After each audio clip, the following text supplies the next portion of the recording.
Hi guys. Today I thought that it might be easier if I had an uploaded video of how to create our artwork today.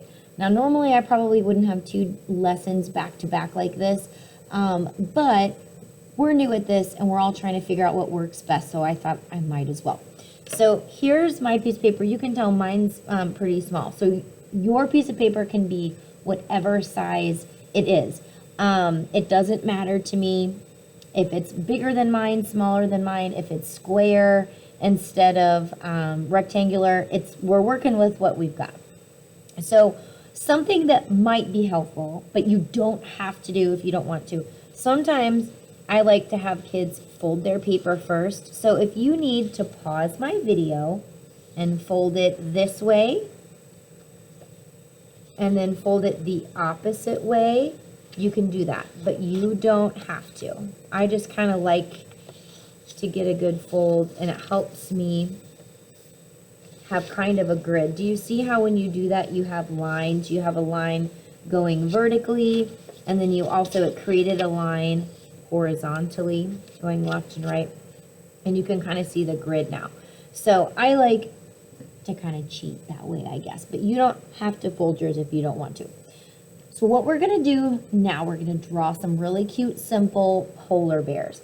And what I do first to make sure I draw it big enough is I'm going to start right here at this middle line, and I'm going to start with kind of a rainbow shape.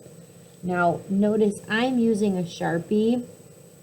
This is something we go over in class, but I'll just remind you even in the video, the only reason I am using a Sharpie is because I want you to be able to see my drawing. And if I did a pencil, it might be a little bit harder for you guys to see it on the screen. So you should definitely be using a pencil, because then if you mess up, or not even if you mess up, but if you don't like the way your shape is, you can change it and erase it. And with Sharpies, we cannot do that. So I want to make sure that you guys use a pencil.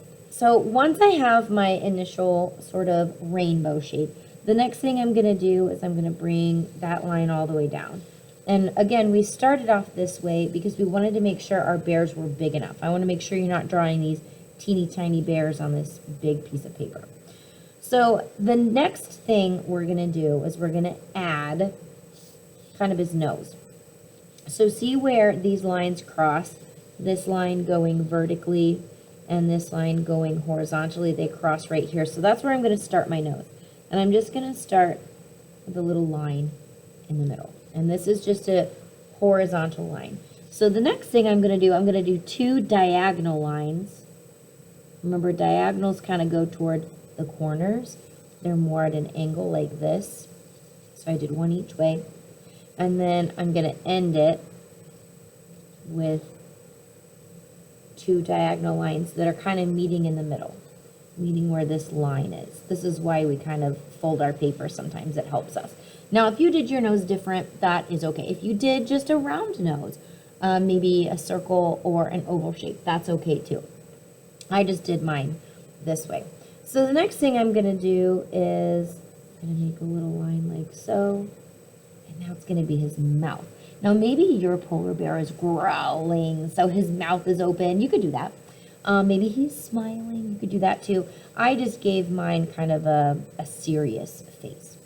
So the next thing we're going to do is we're going to start at this middle line again. And we're going to kind of make a small arch that goes over. And then we're going to connect this line underneath the mouth like this. And that's for kind of the rest of the polar bear's nose, right? Polar bears don't have flat faces like humans, right? Their faces kind of stick out. So this is kind of the part of his nose that comes forward and sticks out. That's what this is. That's what this part is. So the next thing we're going to do is the eyes. And we're going to make the eyes up above. And you can make your eyes any which way you like. I will show you how to make the cutie eyes because a lot of people ask about those. So you make a big circle if you're making the cutie eyes. If not, you make your eyes any which way you like. But you make a big circle and then a medium circle. And then the small circles go inside, like so. And then your medium circle is actually what you would color in with your crayons or your markers, whatever you're using to add color. So I have a Sharpie, so I'm going to go ahead and color that in with that. So you could make it with eyelashes, you could make it with eyebrows. It is totally up to you. So the last step as far as drawing is to get the cute little ears in there on either side. And now you guys can add any kind of details you want.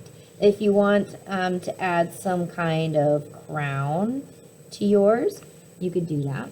If you wanted to add a scarf or a Chiefs jersey or a necklace or a bow, what if you wanted to add some earrings? You could add some earrings to the ears. It's totally up to you. I might add a little heart necklace down here for her. And then I think I'm also going to color in the nose. So if I want to keep this a polar bear, I could certainly do that. I would keep this just white. So if I wanted to keep this as a polar bear, then I would definitely need to color in the background some way, somehow. I don't know how I want to do it, but I would have to add something in the background. I could add spiral shapes. I could add snowflakes. I could add hearts. That's the cool thing, is that I get to decide how I color this in the background. So I'm going to color in my little crown, just like so. And I may just do some spirals in the background, just for fun. And I got to be careful not to color on top of my bear, because I think my bear is going to stay a polar bear. So you guys are going to need to do something kind of different in the background.